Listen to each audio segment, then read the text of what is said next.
subscribe and press the bell icon to never miss any update. Rajendra सुडी महत्त्वको जन्म कुण्डली निकालेका छौं।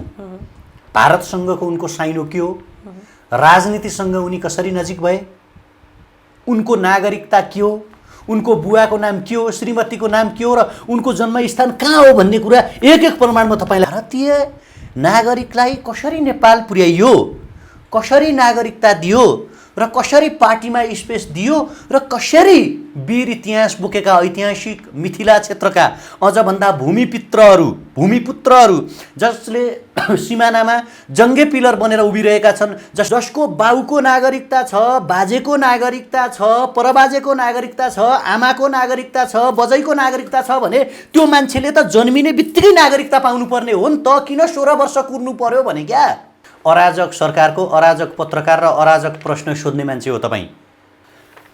राष्ट्रियता बचाउनका लागि, देश बचाउनका लागि, माटोका लागि, भौगोलिक अखण्डताका लागि, मुलुकका लागि मैले अराजक होइन आतंककारी बन्न तयार छौँ हामी।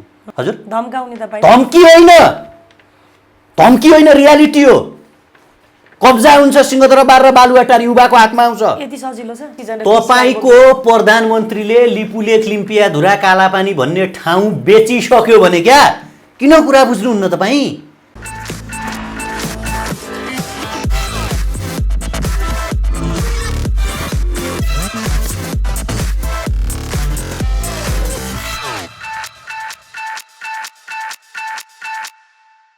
नमस्कार, स्वागत छ canadaNepal.com मा। म छु मोनिका सिंह।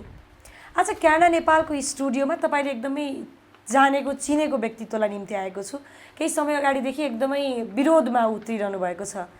यो पेन्डेमिक सिचुएसनमा पनि कहिले मन्त्रीको घर दैलोमै पुग्ने कार्यक्रमहरू गरिरहनु भएको छ, टायर बारेर विभिन्न प्रदर्शनहरू गरिरहनु भएको छ र किन यस्तो गर्नु भएको छ भन्ने कुरा त तपाईलाई विभिन्न सामाजिक सञ्जालबाट थाहा त भइ नै सक्यो होला। त्यही पनि समग्र विषयलाई समेट्ने र उहाँकै जुबानबाट चाहिँ के कारणलाई चाहिँ यस्तो गरिरहनु भएको छ भन्ने कुरा जोड्नका लागि चाहिँ स्टुडियोमा निम्ति आएको छु। स्वागत गरौँ सामाजिक अभियन्ता विद्यार्थी हेमराज थापालाई। स्वागत छ हेमराजजी क्यानाडा नेपालमा। धन्यवाद, नमस्ते। आरामै हुनुहुन्छ? ठिक छु, आइ एम गुड। यस्तो पेन्डेमिक सिचुएसनमा अर्काको घरमा पुग्ने, अब भनौँ न देशको उपप्रधानमन्त्री जस्तो मान्छेलाई धम्काउने किन यस्तो गर्नुभएको? कसरी दियो नैतिकताले हेमराजजी पेन्डेमिक सिचुएसनमा? कुन कुरालाई नैतिकता भन्नुहुन्छ? नैतिकताको डेफिनेसन के हो? नैतिकताको परिभाषा केलाई मान्ने? जब राष्ट्रियतामाथि सवाल उठ्दछ, जब मुलुकको अखण्डतामाथि कसैले प्रहार गर्दछ, जब नेपालको सार्वभौम सत्तामाथि कसैले वार गर्दछ भने त्यो बेला संसारका म मात्रै होइन कुनै पनि देशका युवाहरूलाई सुखले आराम गरेर बस्न छुट छैन। उहाँ देशको उपप्रधानमन्त्री हुनुहुन्छ होला, आफ्नो ठाउँमा होला, तर उहाँले दिएको बहुल राज्य राष्ट्रको अभिव्यक्ति र त्यसपछि यो बेला जति बेला हामीलाई भेन्टिलेटर चाहिएको छ, जति बेला हामीलाई अक्सिजन चाहिएको छ, जति बेला हामीलाई आइसियुहरू चाहिएका छन्, जति बेला हामीलाई पिपिई चाहिएको छ, जति बेला हामीलाई भ्याक्सिन चाहिएको छ, त्यो बेला सत्ताको घृणित खेल खेल्ने गन्दा नालीका किडाहरूलाई उनीहरूकै निवासमा पुगेर धम्काउनु अथवा उनीहरूकै के को गुण्डागर्दी भयो? नेपाल देशको सार्वभौम सत्तामाथि, नेपाल देशको भौगोलिक अखण्डतामाथि प्रहार गर्नु गुण्डागर्दी नहुने? सदियौँदेखि, पछिल्लो कैयौँ शताब्दीदेखि मिलेर रहेको नेपाली सोसाइटीलाई भत्काउने, नेपाली सोसाइटीमाथि प्रहार गर्ने, नेपाली नागरिकहरूको विश्वासमाथि आँच आउने अभिव्यक्ति दिनेहरूले यो देशमा खुल्लम खुल्ला नेपाली जनताले तिरेको ट्याक्समाथि भ्रष्टाचार गरेर गुण्डागर्दी गरेको नदेख्ने, अनि हामीले भद्रतापूर्वक, शालीनतापूर्वक यदि तिमीहरूले आफ्ना डकुमेन्टहरू सार्वजनिक गरेनौ भने लामो सदियौँदेखि मिलेर रहेको नेपाली सोसाइटीको विविधतामाथि खेल्न खोज्यौ भने घरमा कालो झन्डा गाड्ने मात्रै होइन, घरको गेटमा टायर बाल्ने मात्रै होइन, सिंहदरबार र बालुवाटारभित्र जहाँ तिमीले नेपाली जनताले तिरेको ट्याक्समाथि मस्ती गरेर आफूलाई सुरक्षाको बाक्लो कवचभित्र राखेको छौँ भन्ने सोच्दछौ, त्यो कवच, त्यो घेरा, त्यो पर्खाललाई तोडेर तिमीहरूको कठालो समातेर सडकमा ल्याउने साहस नेपालको युवाले राख्दछन् भनेर सन्देश दिएको यो स्वाधीनताको लडाइँ हो, यो राष्ट्रियताको लडाइँ हो, यो देशभक्तिको लडाइँ हो। त्यसकारण पहिला तपाईँ पक्षपातीपूर्ण नजरको आफ्नो चस्मालाई चाहिँ फेर्नुहोस् मनिकाजी। मैले पक्षपाती नजरको चस्मा फेर्ने नफेर्ने कुरा त सधैँ आफ्नो ठाउँमा। तपाईँसँग के प्रमाण छ? तपाईँ यत्रो बोलिरहनु भएको छ नि राजेन्द्र महतोको नागरिकताको विषयमा, के छ तपाईँसँग प्रमाण? हामीले राजेन्द्र महतोको, राजेन्द्र सुडी महतोको जन्मकुण्डली निकालेका छौँ। भारतसँगको उनको साइनो के हो, राजनीतिसँग उनी कसरी नजिक भए, उनको नागरिकता के हो, उनको बुवाको नाम के हो, श्रीमतीको नाम के हो र उनको जन्मस्थान कहाँ हो भन्ने कुरा एक एक प्रमाण म तपाईँलाई दिन्छु। केही छ जानकारी? सुन्नुहोस् तपाईँ, सुन्नुहोस् न, म तपाईँलाई दिँदैछु, तपाईँ किन हात्ती राख्नु भएको छ? होइन, त्यत्तिकै बिना प्रमाणमा हामी बोल्दैनौँ। हामी युनिभर्सिटीमा अध्ययन गर्ने विद्यार्थी हो, हामीले क्रिटिक्स पढ्छौँ, हामी थिमेटिक एप्रोचबाट कुरा गर्छौँ, कुनै पनि कुराको हामी थिम निकाल्छौँ, कुनै पनि कुराको हामी समरी निकाल्छौँ। हामी त्यत्तिकै अरूले बोले जसरी हावाको तालमा, अझ भन्दाखेरि राजेन्द्र सुडी बोले जसरी हामी बोल्दैनौँ। सुन्नुहोस्, राजेन्द्र बिहारी महतो, राजेन्द्र सुडी के हुन् भन्ने कुरा म तपाईँलाई भनिदिन्छु। उनको नाम रियालिटीमा राजेन्द्र महतो होइन, राजेन्द्र सुडी हो। जस्तो तपाईँको नाम मोनिका सिंह छ, मेरो नाम हेमराज थापा छ। तपाईँको बुवाले मोनिका सिंह लेख्नुभयो, तपाईँको बाजेले सिंह लेख्नुभयो, मेरो बुवाले थापा लेख्नुभयो, मेरो बाजेले थापा, अझ कैयौँ शताब्दी सदियौँ अघिदेखि हामी यो कुरा लेख्दै आएका छौँ। तर राजेन्द्र सुडीको बुवाको नाम चाहिँ खोवारी सुडी हो। त्यसकारण आज तराईमा आएर, आज मधेसमा आएर उनले महत्त्व लेख्दैमा ऊ महत्त्व हुने होइनन्। म भोलि गएर मेरो नाम हेमराज ट्रम्प, हेमराज मोदी अथवा हेमराज दाहाल वा हेमराज महत्त्व लेख्यो भने जनताले मलाई स्वीकार्ने कि नस्वीकार्ने? पहिलो कुरा, उनको बुवाको नाम हो खोवारी सुडी र राजेन्द्र महत्त्वको रियल देश भारत हो। भारतको बिहार प्रान्त जुन छ, बिहार राज्य वा प्रान्त, त्यो ठाउँको सीतामढी जिल्लाको कोहरिया गाउँमा उनका बुवाको र उनको जन्म भएको हो। यो रियालिटी हो, विभिन्न ठाउँमा अध्ययन गर्न पाउँछ होइन तपाईँको चाहिने। अनि त्यो सीतामढी जिल्लाको कोहारिया गाउँ जुन छ, त्यो नेपालको सिमानाबाट 15 किलोमिटर दक्षिण भारततर्फ पर्दछ है। यो कुरा तपाईँले जान्नुपर्छ। उनीहरू कसरी नेपाल आइपुगे त? खोवारी सुडी अथवा राजेन्द्र सुडीको बुवा नेपाल कसरी आइपुगे भन्दाखेरि त्यो बेला बिहारमा व्यापक भोकमरी हुने गर्थ्यो। अहिले त बिहार कति पछाडि छ बिस्तारै, यद्यपि नीतिश कुमार त्योभन्दा पछि बिहारमा आइपुग्दाखेरि केही प्रोग्रेस भएको छ। बिहारको सीतामढी जिल्लाको कोहरिया गाउँका भोका खोवारी सुडी 2020 सालमा व्यापार गर्ने बाहनामा नेपाल आएका थिए। त्यो बेला तत्कालीन सर्लाही जिल्लाको बयालबासा भन्ने ठाउँमा धान चामलको व्यापार गरेर बसे खोवारी सुडी र राजेन्द्र सुडीको विवाह पनि भारतमै भएको हो, भारतीय नागरिकसँग। ऊ आफै भारतीय हुन्। उनकी श्रीमतीको नाम सयल कुमारी देवी हो, उहाँको जीवनसाथीको नाम। र उनको जन्म मरिया गाउँ, बिहारको सीतामढी जिल्लाको मरिया गाउँमा भएको हो, जुन कोहरिया गाउँको छिमेकी जिल्ला हो। अब राजेन्द्र महत्त्वको नागरिकता सम्बन्धी प्रश्न उठ्छ। विभिन्न इन्टरभ्यूमा राजेन्द्र महत्त्वले के भन्नुभएको छ भने, मैले जन्मसिद्धका आधारमा नागरिकता लिएको छु भनेर उहाँले भन्नुभएको छ। र म तपाईँलाई भन्छु, नेपालभित्रको कुनै पनि भूभागमा यदि कोही मान्छे जन्मेको छ भने उसले नागरिकता पाउने भन्ने नियम, त्यो ऐन, नागरिकता सम्बन्धी ऐन विक्रम सम्वत 2009 सालमा जन्मसिद्धका आधारमा नागरिकता दिने भन्ने कुरा ऐनमा लेखियो। पछि विभिन्न कारणले गर्दाखेरि तत्कालीन राजा महेन्द्र राजा भइसकेपछि विक्रम सम्वत 2019 सालमा राजा महेन्द्रले जन्मका आधारमा दिने नागरिकता चाहिँ बन्द गर्नुपर्छ भनेर भने। राजेन्द्र महतो, राजेन्द्र सुडीले आफ्नो नागरिकता देखाउनु भएको छैन, तर उहाँको नागरिकता विक्रम सम्वत 2034 सालमा सर्लाहीबाट जारी भएको भन्ने कुरा छ। अब तपाईँ ख्याल गर्नुहोस्, के छ तपाईँसँग प्रमाण? छ, प्रमाण छ, विभिन्न सोसियल मिडिया अपडेट हेर्नुहोस् न तपाईँ, अध्ययन कागजातहरू। यो त मैले मेरो टिपोट गर्ने हो नि, होइन? के प्रमाण छ भनेर राजेन्द्र बिहारी सुडीको चाहिँ प्रोटेक्सन गर्न नआउनुहोस् न तपाईँ। म भन्दैछु, सुन्नुहोस्, उनको नागरिकता तपाईँ हेर्नुहोस् न त। विक्रम सम्वत 2034 सालमा राजेन्द्र सुडीको नाममा नागरिकता जारी भएको देखिन्छ। ध्यान दिनुहोस् है कुरा। तर तर उनले नागरिकता कसरी लिनुभयो भने जन्मसिद्धका आधारमा नागरिकता लिए भन्नुभयो, तर 2019 सालमा नै जन्मसिद्धका आधारमा नागरिकता दिन बन्द गरिएको छ। अब कसरी नागरिकता लियो आफै थाहा पाउनुहोस्। रोचक कुरा तपाईँलाई भनिदिन्छु मोनिकाजी, क्यानाडा नेपालबाट आम दर्शकलाई बडा अचम्म लाग्दो कुरा, खोवारी सुड्डीको नाममा नागरिकता जारी 2035 सालमा भएको छ, जबकि राजेन्द्र सुड्डीको नागरिकता 2034 सालमा भयो। यसर्थमा राजेन्द्र सुडी जन्मेको 1 वर्ष पछाडि खोवारी सुडीले चाहिँ, अथवा जन्म होइन कि राजेन्द्र सुडीले नागरिकता 2034 सालमा लिनुभयो, उनको बुवा खोवारी सुडीले चाहिँ 2035 सालमा नागरिकता लिनुभएको छ। जन्मसिद्धका आधारमा नागरिकता पाउने कुरा चाहिँ 2019 सालमा नै बन्द भइसकेको छ। राजेन्द्र सुडी यसकारण विवादास्पद पात्र हुन् र यसकारण उनी भारतीय नागरिक हुन्। अब तपाईँलाई लाग्ला नेपालको उप प्रधानमन्त्री भइसक्नु भएको छ, प्रधानमन्त्रीज्यूले भरोसा गरेको मान्छे। सुन्नुहोस् न, म तपाईँलाई यही त्यो कुरामा आउँदैछु। त्योभन्दा अलिकता अगाडि आउँ। राजेन्द्र महतो हेर्नुहोस् है, राजेन्द्र सुडी पहिला व्यापार गर्थे काठमाडौँमा, यद्यपि उनी पढे। त्रिभुवन अन्तर्राष्ट्रिय विमानस्थलको फोहोर मैलाको ठेक्का पट्टा लिने, टेन्डर त्यो उठाउने, ठेक्का लिँदै तत्कालीन नेपाल सद्भावना पार्टीसँग उनी जोडिन पुगे होइन। तपाईँको चाहिने त्यो बेलाको सद्भावना पार्टीका नेताहरूसँग उनले जोडिन पुगेपछि 46 सालको जनआन्दोलनमा पनि नजोडिएका उनी बिस्तारै 51-52 भन्दा पछाडि राजनीतिमा जोडिँदै आइपुगे। अब यहाँनिर रोचक कुरा के छ भने 2068 सालमा एउटा काण्ड घट्यो।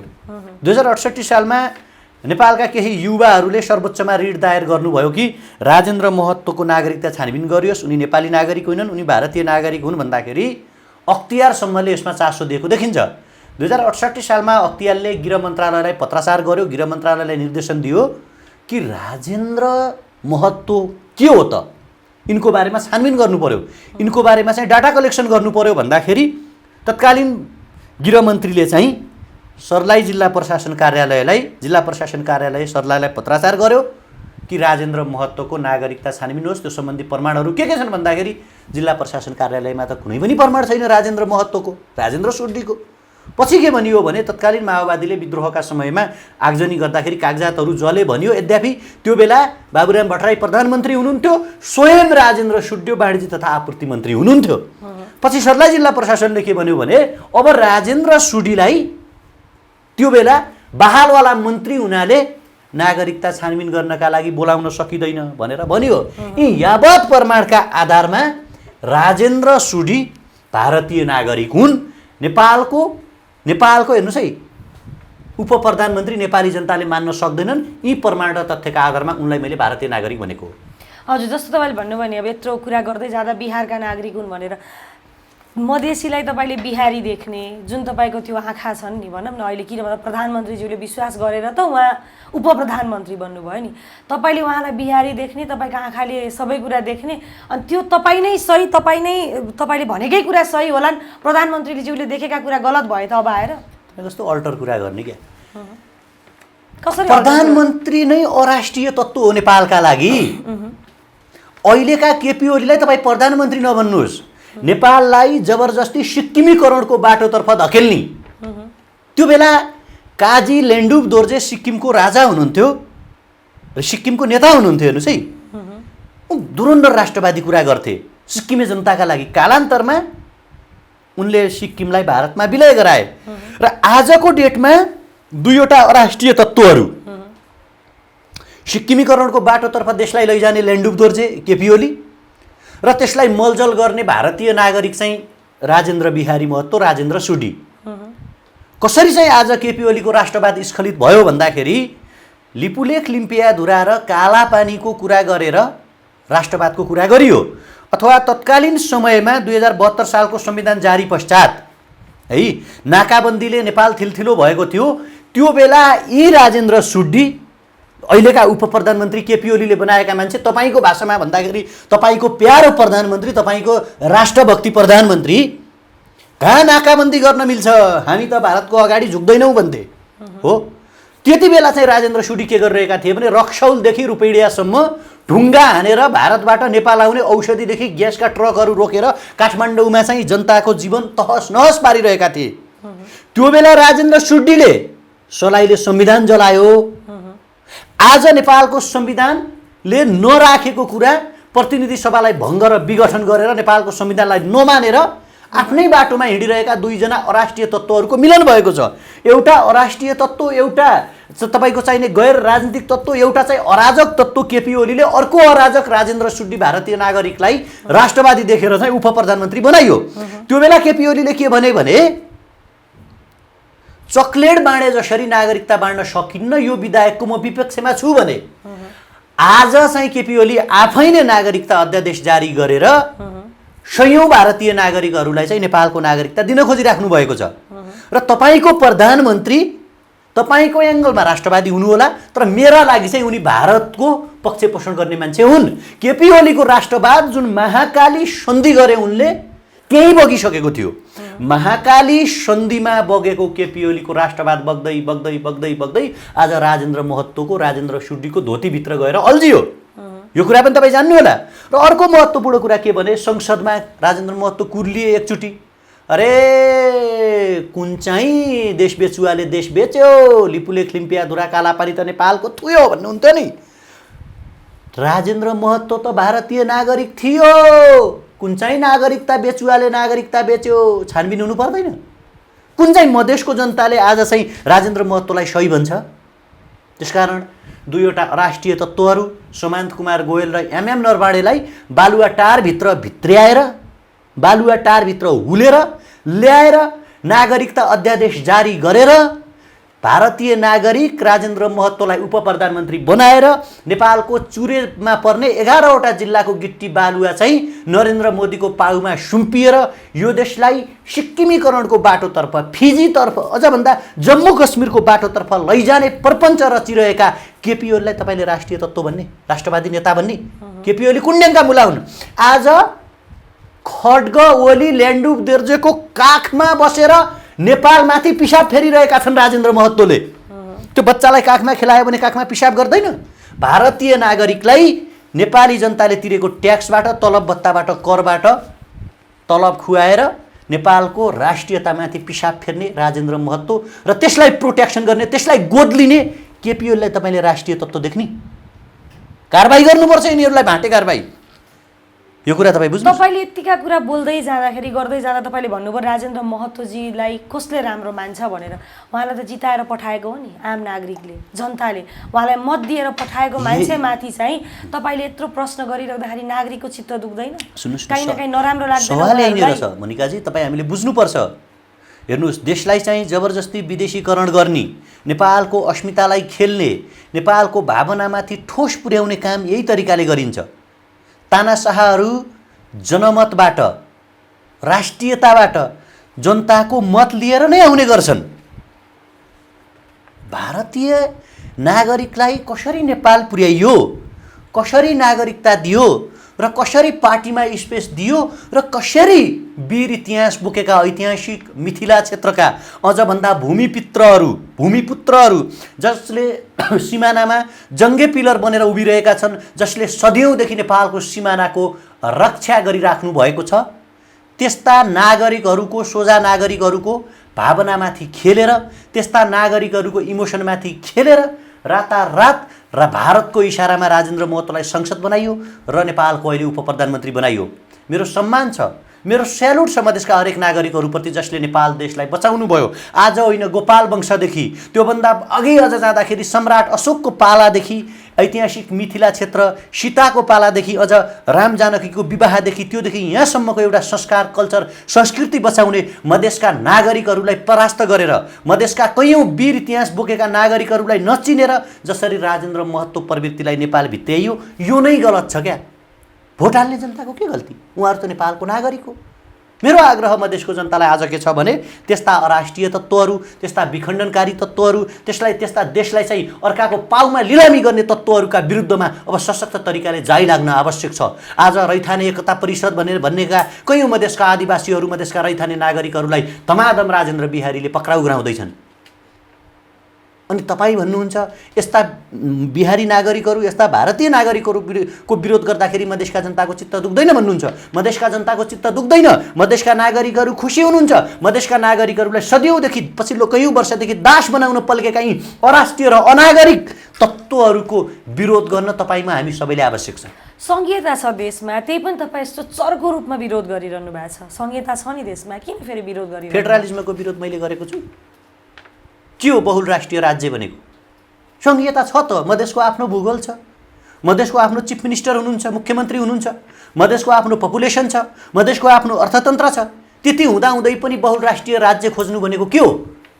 बहुल धेरै राज्य भनेको शासन गर्ने मान्छे छुट्टै, शासित छुट्टै, संविधान छुट्टै, कानुन छुट्टै भएको राष्ट्र चाहिएको हो राजेन्द्र महतोलाई, राजेन्द्र सुडीलाई। त्यसकारण फेडरलिजम एउटा हो, बहुराज्य राष्ट्र अर्को हो। 60वटा प्रदेश छन् त, 7वटा मुख्यमन्त्री हुनुहुन्छ, प्रदेशको आफ्नो जनसङ्ख्या छ, प्रदेशको आफ्नो बजेट भाषण हुन्छ, प्रदेशका आफ्ना मन्त्रीहरू छन्। के पुगेन राजेन्द्र महतोलाई? भारतमा नेपाललाई विलय गराउनका लागि। तपाईको भ्रम पनि त हुन सक्छ। कसरी त्यस्तो भ्रम नहुन हुन्छ? पनि त भ्रम चाहिँ कसरी हुन्छ? होइन भने नागरिकता अध्यादेश किन जारी गरियो? राजेन्द्र महतोले आफ्नो नागरिकता किन त्यस्ता देखाउँदैनन्? चेलीबेटी पनि छन् या त्यस्ता दिदीबहिनी पनि छन् नि जसले चाहिँ पाउनै पर्ने थियो नि। के पाउनु पर्ने? नागरिकता पाउनै पर्ने मान्छेहरू पनि मनिकाजी, धेरै हुनुहुन्छ नि। तपाईँले कति वर्षको उमेरमा नागरिकता लिनुभएको हो? 15 वर्षको उमेरमा। पाउँदैन, 16 कट्नुपर्छ। थाहा छ तपाईँलाई? 15 कम्प्लिट भयो। 16 कट्नुपर्छ हो। तपाईँको बुवाको नेपाली नागरिकता छ? बाजेको छ? परबाजेको पनि छ, अथवा होला होइन हो छ, अथवा हामी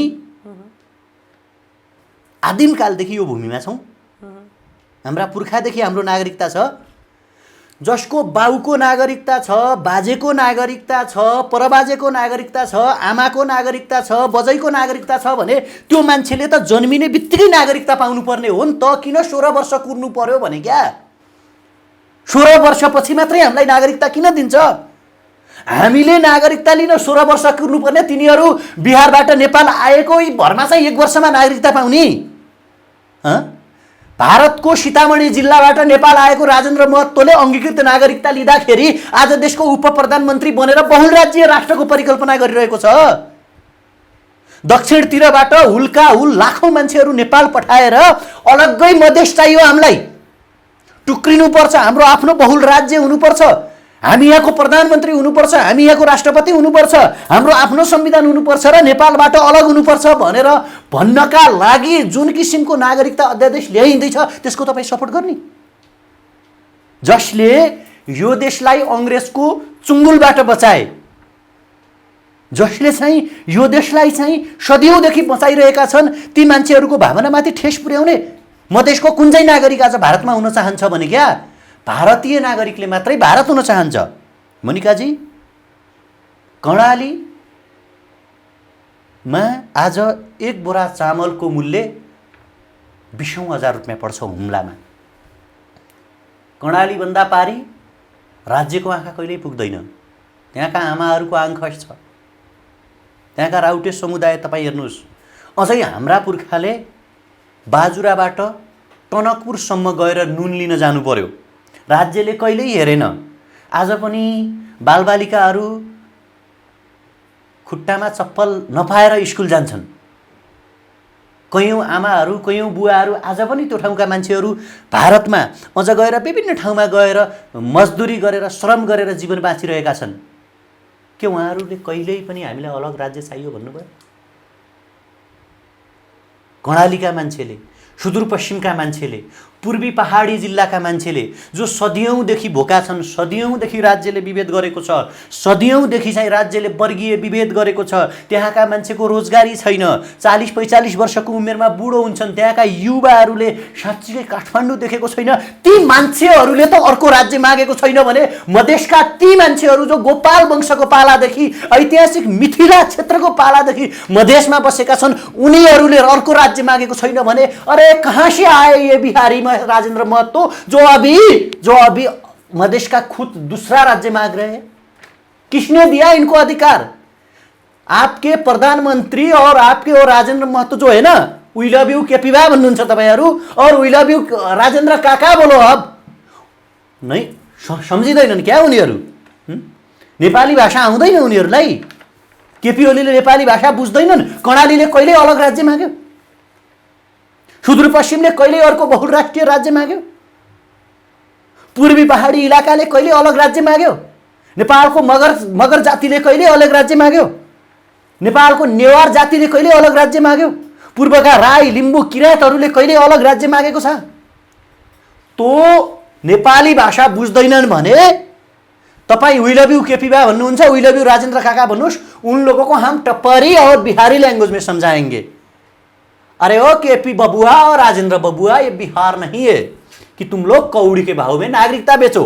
वहां पे बोलते हैं ना, आलू ले लो, भिंडी ले लो, गाजर ले लो, सेब ले लो। तो यहाँ पे अभी वी लव यू केपी बा जो बोलते, केपी बा बोल रहे हैं कि अरे ओ बिहारी नागरिक हो, टोकरी में नागरिकता लेकर आए हो, नागरिकता ले लो। नेपाल के यूथ न इसको एक्सेप्ट नहीं करेंगे। राजेंद्र बबुआ को समझा देना, तुम्हारा नागरिकता का जन्म कुंडली हमले निकाल चुके हैं, तुमको तो नहीं वर्ल्ड रिकॉर्ड में नाम लिखना चाहिए कि गिनीज बुक में नाम लिखना चाहिए राजेंद्र बबुआ को। 2034 साल में राजेंद्र बबुआ का नागरिकता राजेंद्र सूडी का नागरिकता बना और उसके 1 वर्ष बाद 2035 साल में खोहारी सूडी का नागरिकता बना। क्या नेपालको के यिनीहरूले के बक्लल सम्झेको छ? उनको भाइ बक्लल है का? अनि कस्तो कुरा गर्नुहुन्छ तपाईँ कि फेडरलिज्म छ, संघीयता छ? किन आपत्ति तपाईँ भन्नुहुन्छ? संघीयता छ, अधिकार दिएको छ, मधेसको जनतालाई दिया हो, राजेन्द्र महतोलाई दिएको होइन। यो कुरा चाहिँ तपाईले बुझ्न आवश्यक छ। अलिकति प्रसङ्ग फरक ढङ्गमा जोड्छु। तपाईँको आक्रोश के कति होला त्यो आम नागरिकले भन्नु नै होला होइन।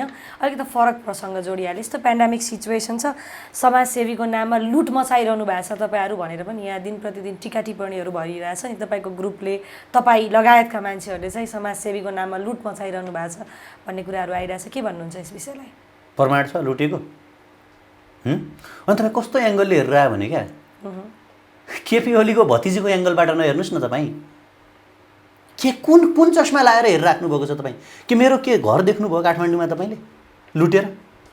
मेरो के गाडी देख्नुभयो तपाईँले? मेरो कुनै सङ्गठन छ, मेरो कुनै टिम छ कि देख्नु भएको छ तपाईँले? जसले सदियौँदेखि देश लुटिरहेका छन्। आज 80 लाख युथहरू विदेशमा छन्, 10,000 युवाहरू खाडी गल्फ कन्ट्रीमा अल्पत्र परेका छन्, त्यहाँ सयौँ लासहरू रेस्क्युको पर्खाइमा छन्। ती मान्छेहरूले तिरेको करबाट आज सत्ता परिवर्तन गर्ने, भारतीय नागरिकलाई उप प्रधानमन्त्री बनाउने, सिंहदरबार र बालुवाटारभित्र बसेर कालो सिसा लगाएर होइन जङ्गलका जनावरहरू मार्दै बालुवाटारभित्र मासु बुगाइन्छ त्यो खाँदै रमाइलो गरेकाहरूलाई प्रश्न सोध्न नसक्ने तपाईँ।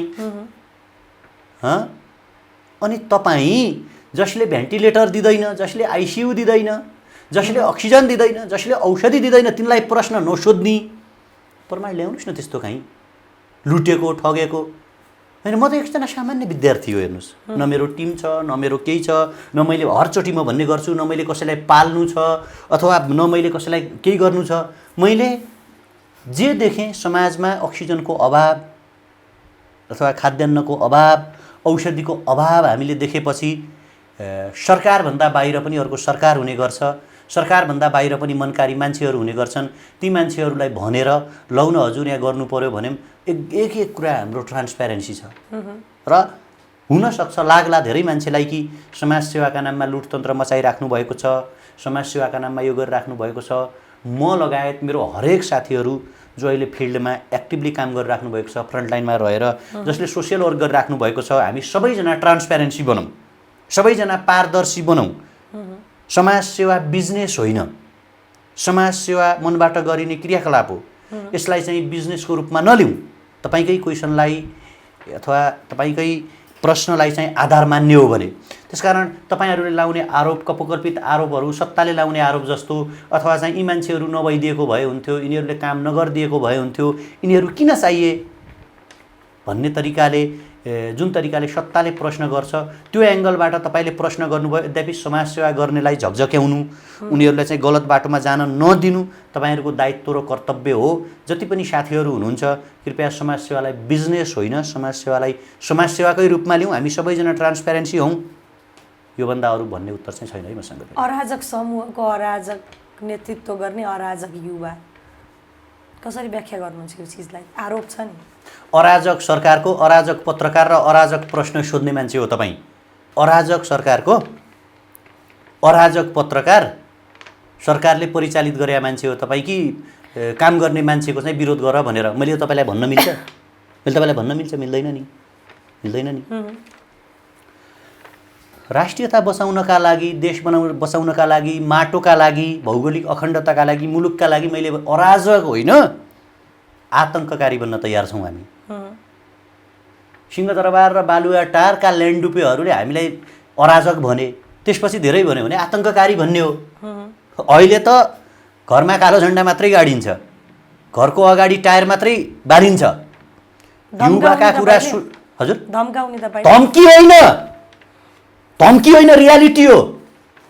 कब्जा हुन्छ सिंहदरबार र बालुवाटार युवाको हातमा आउँछ। यति सजिलो छ? सजिलो छैन, गाह्रो छ, तर असम्भव भन्ने कुरा छैन। मान्छेहरू मङ्गल ग्रहमा पुगे। याद गराइदिऊ तपाईँका केपी बालाई, केपी लेन्डुप दोर्जेलाई। साइबर क्राइमको मुद्दा चलायो भने हामीलाई केही फरक पर्दैन। केपी ओली लेन्डुप दोर्जे हुन्, राजेन्द्र महतो, राजेन्द्र सुडी बिहारी नागरिक हो। केपी ओलीभन्दा 12 गुणा बढी शक्ति, 100 गुणा बढी राष्ट्रभक्ति थिए, देशभक्ति थिए। Hosni Mubarak. युवा र जनताको कुरा नसुनेपछि नि इजिप्टका जनताले थुतेर सडकमा ल्याएर भाला रोपेर मारे हो। अलेक्जेन्डर ग्रेट संसार जित्न हिँडेका थिए। हिटलर म हुँ भन्थे। फ्रान्सका ती एकजना राजा लुई 14 आई एम दी स्टेट भन्थे। यो स्टेट केही होइन, म नै स्टेट हो, स्टेट नै म हो भन्थे। मान्छेले नि टाउका काटेर सडकमा फुटबल खेलेका थिए। तपाईँ केलाई अराजक भन्नुहुन्छ? चामल बाँड्नु अराजक हो? युवालाई, जनतालाई अक्सिजन दिनु अराजक हो? औषधि दिनु अराजक हो? त्यो दिनु अराजक हो? अराजक चाहिँ के हो त अनि? के कुरालाई अराजक भन्ने? उसले चाहिँ आफ्नो नागरिकता नदेखाउने, भाकाका लासहरू 50 लासहरू खाडीमा अल्पत्र छन्, 10,000 युवाहरू उद्धारको पर्खाइमा छन्, अनि तिनीहरूले तिरेको ट्याक्समा राजेन्द्र बिहारीलाई मस्ती गर्न दिने, मोज गर्न दिने? सिंहदरबार र बालुवाटार भित्र बसेर जनतामाथि शासन गर्ने, रुल गर्ने, औषधि नल्याउने, भेन्टिलेटर नल्याउने, नागरिकता अध्यादेश जारी गर्ने, अनि तपाईँको चाहिने उता आएर के अरे चुरेका 11वटा जिल्ला दोहन गर्न लगाउने, अनि तिनीहरूलाई मोज गर्न दिने, तिमीहरूले गलत गर्यौ भने हामीलाई अराजक भन्ने? तपाईँको प्रधानमन्त्रीले भने होइन लिपुलेख लिम्पियाधुरा र कालापानी नेपालको हो भनेर? कहीँ डाटा छ, प्रमाण छ आज कि लिपुलेख लिम्पियाधुरा कालापानीको जनताको पिसिआर टेस्ट कसले गर्यो? लिपुलेख लिम्पियाधुरा र कालापानीमा अक्सिजन कसले पुर्यायो? खोइ त तपाईहरु लिपुलेख लिम्पियाधुरा र कालापानीमा भेन्टिलेटर कसले पुर्यायो? तपाईले एकछिन मैले हेमराजी मैले कुरा रोकिहालेँ। राजेन्द्र महतोलाई तपाईले गाली गर्दै जानुभयो, बिहारी हुन् भन्नुभयो। त्यो चीजलाई मैले तपाईको कुरा सुने पनि। राजेन्द्र महतो बिहारी हुन् भने प्रधानमन्त्री चाहिँ राष्ट्रवादी भए हैन त? एक हिसाबले तपाईले भन्यो भने प्रधानमन्त्रीलाई राष्ट्रवादी भन्दैछु त हैन। लिपुलेख लिम्पियाधुरा कालापानीमा खोइ त अक्सिजन, खोइ त पिसिआर टेस्ट भन्नुभयो, तपाईले प्रश्न उठाउनु भयो। तपाई समाजसेवी पनि हो नि त हैन? तपाईले विभिन्न ठाउँमा बाँडिरहनु भएको छ, सामानहरू, चामलहरू, राहत वितरणहरू गरिरहनु भएको छ। खोइ त लिपुलेख लिम्पियाधुरा कालापानीमा पुगेको अक्सिजन र तपाईको प्रधानमन्त्रीले लिपुलेख लिम्पियाधुरा कालापानी भन्ने ठाउँ बेचिसक्यो भने क्या किन कुरा बुझ्नुहुन्न तपाई? त्यही भएर त म भन्दैछु, मैले राजेन्द्र महतोलाई मात्रै गाली गरिरहेको छैन। के छ प्रमाण बेचेको भनेर? कहाँ छ त्यही त प्रमाण? यही हो प्रमाण। पिसिआर टेस्ट भयो कि भएन? प्रमाण त्यहाँ सरकारको अक्सिजन पुग्यो कि पुगेन? अहिले यति बेला त तपाईले त्यो कुरा उठाउनु पर्छ नि। उठाइरहेको छु त, के भनिरहेको छु त? मैले के ख्यालठट्टा मजाक गरिरहेको छु तपाईसँग? म भन्दैछु त केपी ओली तिमी राष्ट्रवादी हौ भने लिपुलेख लिम्पियाधुरा कालापानीमा गएर अक्सिजन देऊ, पिसिआर टेस्ट गर, खाद्यान्न देऊ, त्यहाँ मेडिसिन देऊ, भ्याक्सिन देऊ भनिरहेको छु त। तपाई पनि समाजसेवी हो, तपाई पनि जानु भने बेचेको भूभागमा हामीलाई जान दिँदैन नि। राजेन्द्र मोह बिहारीको घरको गेटमा झन्डा गाड्दाखेरि त यहाँ पक्राउ गर्न आदेश दिन्छन्। तपाईँ चाहिँ बेचेको भूभागमा जान दिन्छन्। त्यही भएर त मैले भने नि, मैले के भन्दैछु भने केपी ओली राष्ट्रवादी होइनन्। उनले आफ्नो सत्ताका लागि लिपुलेख लिम्पियाधुरा कालापानी बेचे, नागरिकता अध्यादेश ल्याए, चुरे दोहन गर्ने अध्यादेश ल्याए। अब नागरिकता अध्यादेश मार्फत लाखौँ भारतबाट नेपाल बोलाउँछन्। तराईको भूभागमा मान्छेहरू ती सबलाई चक्लेट बाँडे जसरी नागरिकता बाँड्छन्। अनि यही 34 सालमा अङ्गीकृत नागरिकता लिएको राजेन्द्र महतो नेपाल उप प्रधानमन्त्री बन्छ र संसदमा लकार्दै भन्छन् फेरि कि म देशको प्रधानमन्त्री बन्छु भनेर। अनि बहुराष्ट्रिय राज्यको कुरा गर्छन्, त्यहाँ चाहिँ 1.5 लाख 1 करोड मान्छे बनाएर सबै चाहिँ हामी बिहारतिर मिलाउँ भनेर भन्छन्। त्यसकारण यो सिस्टम ल्याउने, नेपाललाई बेच्ने बाटोमा हिँडेका लेन्डुप दोर्जेका नयाँ अवतार, लेन्डुप दोर्जेका चेला जन्मिएका केपी ओली राष्ट्रवादी होइनन्। उनको राष्ट्रवाद फेक थियो। लिपुलेख लिम्पियाधुरा र कालापानीमा उनले भरम छरे। यो सबै कुराको अन्त्य भनेको केपी र राजेन्द्र महतोको अन्त्य हुनु हो। अब अरू झाडपाते अरू पार्टीका नेता हुन् भन्नेको कुरै छोडिदिनुहोस्। तिनीहरू त मरेका स्यालहरू हुन्, तिनले केपी ओलीको केही पनि गर्न सकेनन्। मैले जोड्न खोजेको कुरा के हो भने आजको नेपालको प्रधान शत्रु भनेको केपी ओली र राजेन्द्र महतो हुन्। अझ राजेन्द्र महतोलाई प्रोटेक्सन गर्ने, भारतको इसारामा नाच्ने, समान्त गोयल र एमएम नरवाडेको पैतला मुनि कुल्चिन मन पराउने, नरेन्द्र मोदी र आरएसएसको तलब खाएर नेपालमा वफादार तरिकाले काम गरिरहेका केपी ओली आजको नेपालको प्रधान शत्रु हुन्। उनको ललिपपमा, उनको भुलभुलैयामा, उनको चाहिँ त्यो उखान टुक्कामा नेपालको युवाले भुल्न आवश्यक छैन। होइन, यसो भन्दै गर्दा अनि तपाईँहरूले हामीलाई के भन्नुहुन्छ भने तपाईँहरू अराजक शब्द बोल्नुहुन्छ, तपाईँहरू अराष्ट्रिय तत्त्व, तपाईँहरू त आतङ्ककारी हो भन्नु होला। यो देशको स्वाधीनताका लागि, यो देशको सीमाना रक्षाका लागि, यो देशको नागरिकको उन्नत भविष्यका लागि अराजक होइन आतङ्ककारी बन्न तयार छौँ। सिंहदरबार र बालुवा टारभित्र बस्ने, भारतको हड्डी खाने, भारतको इसारामा नाच्ने पतित मनोविज्ञान बोकेका मान्छेहरूका विरुद्धमा विद्रोह गर्न हामी तयार छौँ। समय दिनुभयो, धेरै धेरै धन्यवाद इमरान। तपाईँलाई पनि धेरै धेरै धन्यवाद। प्रश्न सोध्ने शैली ठिक छ तपाईँको, तर प्रश्न चाहिँ सरकारवादी भएर नसोधिदिनु होला, रियल फ्याक्टमा रहेर। म तपाईँको अन्तर्वार्ता दिँदा त तपाईँको विपक्ष नै हो नि, होइन र? पक्षमा पक्षमा रहेर नि राष्ट्रिय मेरो पक्षमा बोल्नुहोस्, राष्ट्रियताको पक्षमा बोल्नुहोस्, नेपाली जनताको पक्षमा बोल्नुहोस्, भौगोलिक अखण्डताको पक्षमा बोल्नुहोस्, नेपालको सिमानाको पक्षमा बोल्नुहोस्, नेपाली जनताले खान पाउनुपर्छ, नेपाली जनताले भ्याक्सिन पाउनुपर्छ, नेपाली जनताले अक्सिजन पाउनुपर्छ, नेपाली जनताको जीवनस्तर उन्नत हुनुपर्छ भन्ने पक्षमा आवाज उठाउनुहोस्। केपी काका के अरे केपी बा वी लभ यू, राजेन्द्र काका we love you, Narendra Modi we love you भन्ने तरिकाले प्रश्न चाहिँ नसोध्नु होला। थ्याङ्क यू सो मच, समय दिनुभयो। जति पनि दर्शक हामीलाई हेर्दै हुनुहुन्छ, राष्ट्रियताका पक्षमा सशक्त आवाज उठाउँ, देशका पक्षमा आवाज उठाउँ। थ्याङ्क यू सो मच, नमस्ते।